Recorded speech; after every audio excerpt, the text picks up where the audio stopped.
All right, guys, welcome back to Beamer & Son Garage. We're gonna get on this clutch fork and this clutch rod. So there's our clutch rod. Now all that is a threaded piece of steel with 3/8 nuts. And you can see what I've done is I've taken these nuts and I backed them all up against each other like that to strengthen the rod, because that's not a special heat treated clutch rod. In my opinion, it's pretty weak, and after many times of banging this, it bends. So what I did was I took my clutch rod and I took 15 of them. Let's see, 1, 2, 3, 4, 5, 6, 7, 8, 9, 10.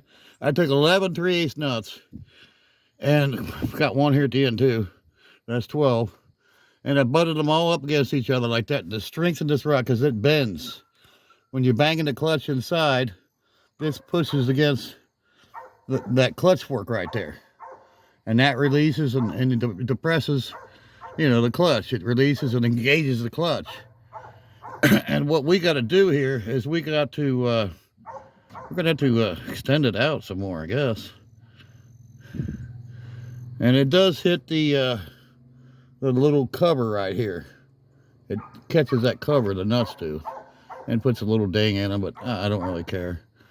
But that's what we did to strengthen our clutch rod. So I told you guys I was going to show you what I did at mine, how I modified mine.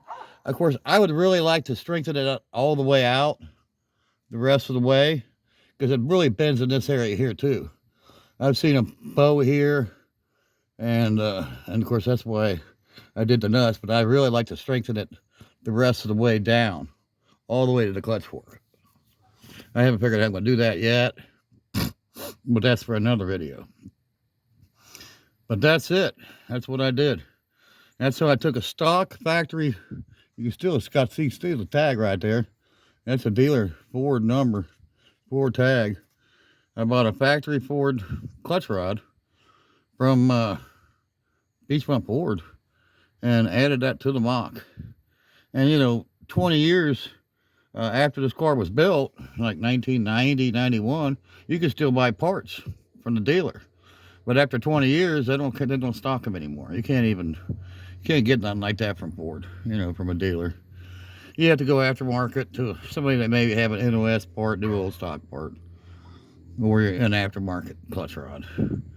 And that's what we did. So there's my secret. I showed you guys. I usually don't like to show my secrets, but here on YouTube, I'd like to try to teach and, learn people, give them my little tricks of my trade of what I'd like to do with my Mach. And this is the bottom side of my Mach. You can see some of the extensive amount of work that's been done. New floors all the way back. You can see a lot of the work that's been done. I put floors in it twice now. Done the first time at a Great Johnny Moore house, and then they didn't hold up, so I did another set of floors, and those are my floors I put in.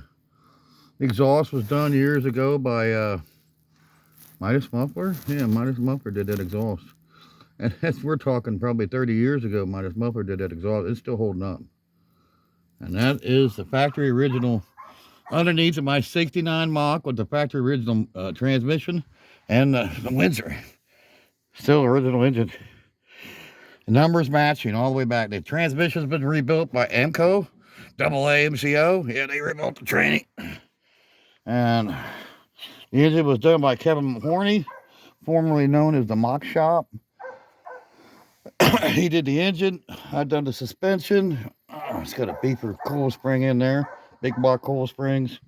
It's had everything done to it. Shock towers have been rebuilt. And control arm bushings been added new with grease fittings, all new ball joints. I mean, this thing's had a slew of work done to it over the years, I tell you.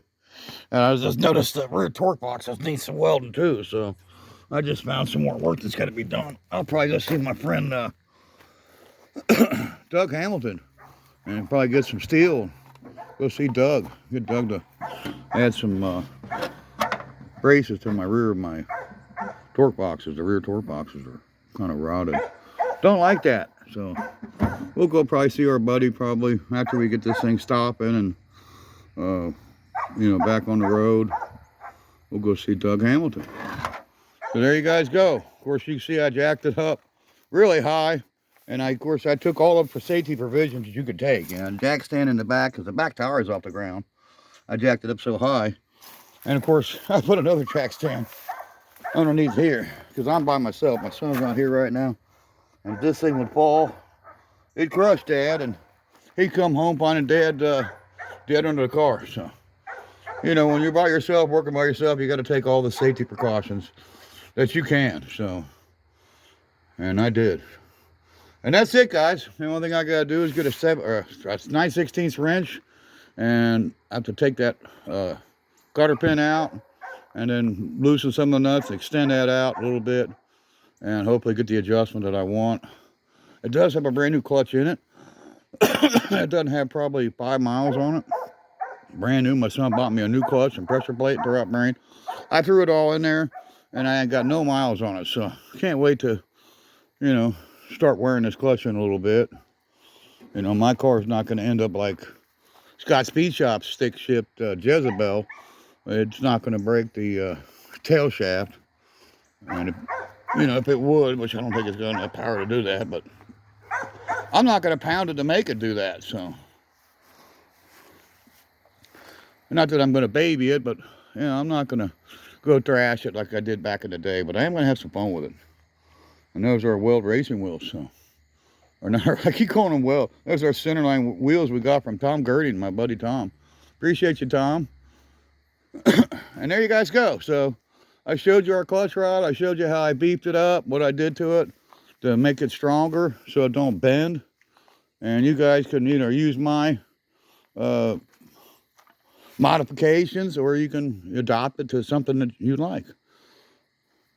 Check out our friends Actions Auto Parts. Check out our friends Jedediah with Scott's Speed Shop and his Charger and all their antics and everything they do. The barely cooter they're building, tractors and all kinds of cool stuff those guys got. And like I said, Actions Auto Parts. Jamie Phillips, check out my friend. He just bought a cool Cutlass. Man, he's got some cool brand new rims for sale. You still got them wheels, Jamie? Let's see some of them wheels in the next video. Show us some of those cool wheels you got for sale. You got a whole garage full of brand new wheels in boxes, guys. You guys, you know, want some cool stuff, you need to go to Actions Auto Parts. Subscribe to my buddy. Check out his channel. He's got some cool stuff. He got a whole junkyard full of stuff. And it's all for sale. And he's got brand new rims all for sale. So let's see some of those wheels, Jamie. And Jed, let's see some more stuff on that cool cooter you're building. And of course, you're going to be rebuilding Jezebel. I call her Jess. Let's see the tear down on that and what you're going to do to fix that. And that's it, guys. So, like, tag, share, follow us, and then all my friends. Hit the, you know, the bell button down there so we get an alert on every cool video we make. And of course, them. I'm referring to Jedediah, Scott Speed Shop, and my friends Actions Auto Parts, Jamie Phillips, and, you know, subscribe to them too, and subscribe to us. And we'll see you in the next one. Like I said, like, tag, share, follow. You know, share it with a friend, tag a friend, and we'll see you in the next one. Beamer and Son Garage. Bye-bye, guys. Yeah, I went to HEI distributor for a Ford. Made to fit a Ford, but it's everything a GM on top. Tired of them bushings wearing out. See you in the next one, guys. Bye-bye.